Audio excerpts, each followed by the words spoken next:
Carpet has come a long way over the years in terms of durability and performance. To learn more about some recent developments, we're in San Leandro with Les Farrington of Carpeteria, speaking on behalf of our Diamond Certified expert contributor, Sam Golisarian.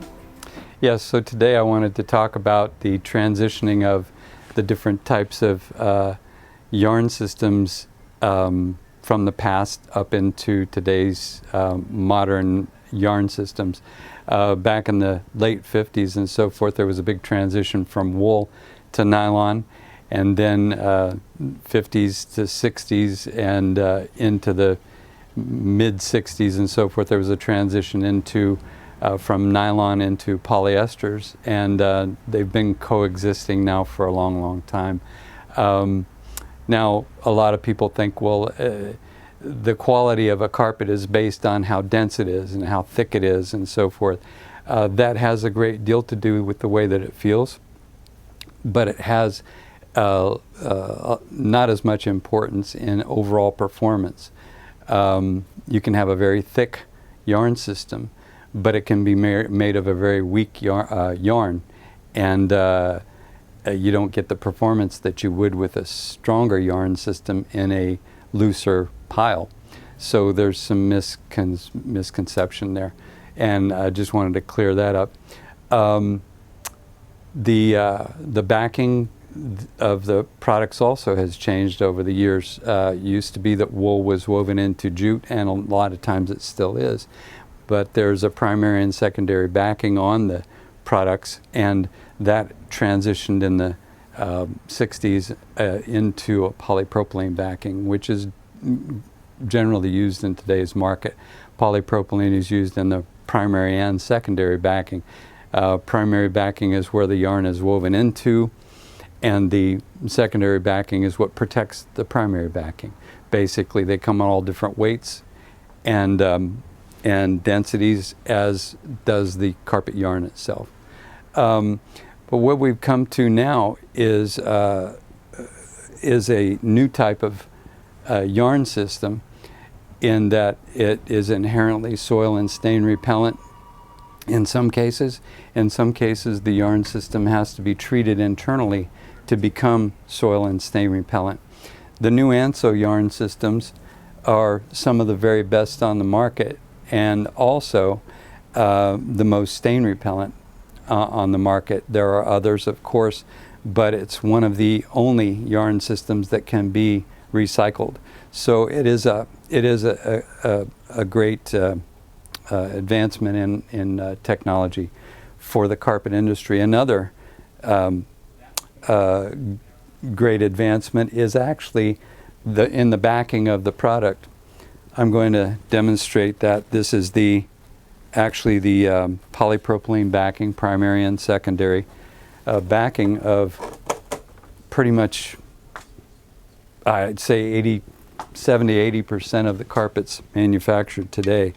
The thing about that is, and this might take a little bit of time, but when you have spillage on the surface of the yarn, a lot of times it might take a little bit of time for it to leak through, but the homeowner might not be on the site at the time that this happens. Pet damage, kids, do spill when we're not looking. So a lot of times with the standard application of primary and secondary backing, the moisture will eventually leak through into the padding, and can create mildew and can stay down in that surface. Then from the padding, it can transfer into your actual substrate. And once it gets into the substrate, it's really hard to get out. Even with cleaning, you can't bring 100% of that back up through and clean the carpet. What happens is, and you'll see it start dripping here eventually, is that the water is going through the primary backing, through the yarn system actually, through the primary backing into the secondary backing, and then has to go someplace. It's going to go into the padding. Now, the new pads that have been introduced into the market lately also have a moisture barrier on the surface, which is great. The problem with the new padding systems, even though they are what they call moisture barrier or moisture proof, is that when you put padding underneath the carpet, the padding is only in a 6-foot width. The carpet might come 12 or 15 feet wide, in some cases 13 too, but the padding is only 6 feet wide. So every 6 feet you have a seam where moisture can get in. They might tape those seams off, but the moisture can still get in.